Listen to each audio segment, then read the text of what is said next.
बहरूपिया जादुई दुष्ट खूनी चील शेर और पंखों वाले शेर की माँ और शेर का बदला लेने वाला बेटा। जंगल में मुफासा नाम का शेर अपनी पत्नी, दोनों बेटे सिम्बा और कारा के साथ जीवन गुजार रहा था। ऐसे में माया नाम की एक विशाल दुष्ट चील शेर मुफासा के और उस परिवार को तबाह करने की योजना बनाती है। वो एक बुद्धिमान शेरनी के रूप में उस जंगल में आती है और मुफासा की गुफा से कुछ दूर पर लेटकर, पानी, कोई पानी पिलाओ, पानी, पानी। लगता है कोई प्यासा है, चलो चलकर उसे पानी देते हैं।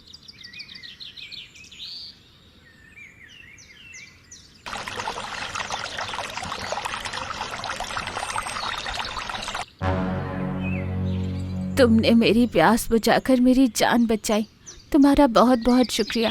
मैं तुम्हारा यह एहसान जिंदगी भर नहीं भूलूंगी।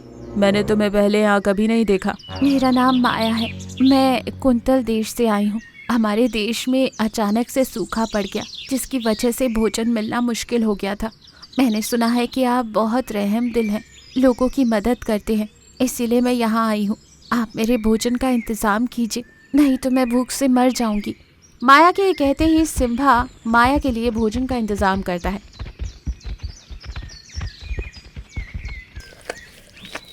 भोजन खाकर वो वहीं सो जाती है। रात होते ही सारे जानवर सो गए थे।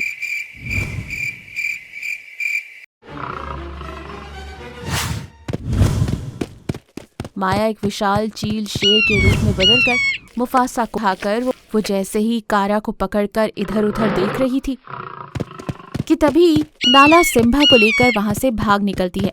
यूं भागते वक्त नाला को एक गुफा नजर आती है। वो उस गुफा में भागने लगती है। गुफा बहुत लंबी थी। बहुत दूर भागने के बाद नाला को एक माया लोक नजर आता है।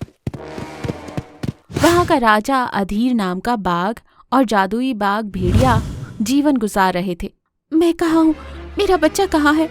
घबराओ नहीं, मैं तुम्हारी मदद करूंगा। मैं अपनी दिव्य दृष्टि से सब जान गया हूँ। तुम्हारे साथ बहुत बुरा हुआ है और उस माया ने तुम्हारे पति को मार डाला। मेरा छोटा बेटा कारा कहाँ है? तुम्हारा छोटा बेटा कारा उसी के पास है, सुरक्षित है, अभी उसे कुछ नहीं हुआ। मेरा बेटा बहुत छोटा है, मुझे तुम लोगों की मदद की जरूरत है। मुझे मेरे छोटे बेटे के पास पहुंचा दो। हम तुम्हारी मदद जरूर करेंगे। माया बहुत ही जालिम है, वो अनेक रूप बदल सकती है। उसे खत्म करना बहुत मुश्किल है। हमें हिम्मत और होशियारी दोनों से काम लेना होगा। मैं तुम्हारे बेटे को एक महान योद्धा बनाऊंगा। वहीं दूसरी तरफ माया कारा के बचपन से ही उसके मन में जहर घोल रही थी। उसे झूठी कहानियां सुना रही थी। तुम्हारी माँ और तुम्हारे बड़े भाई ने तुम्हारे पिता को मार डाला। अगर वो दोनों वापस आए तो तुम उन्हें माफ मत करना, उन्हें मार डालना। हाँ, मेरी माँ मुझे छोड़कर चली गई। उन लोगों ने मेरे साथ बहुत बुरा किया। मैं उन्हें जिंदा नहीं छोड़ूंगा। तुम मेरे लिए भगवान जैसे हो। इस तरह समय बीतता गया। सिम्बा एक महान योद्धा बन गया। इतना ही नहीं, वो एक पंखों वाले शेर में भी बदल चुका था।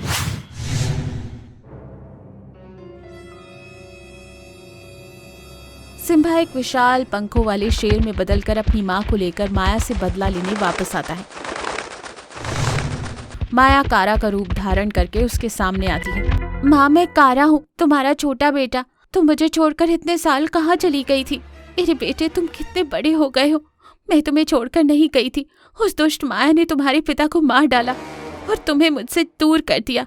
आज उस माया का अंत निश्चित है। जैसे ही नाला ने ये कहा, कारा के रूप में छिपा माया शेर चील के रूप में बदलकर नाला को मारने की कोशिश करती है।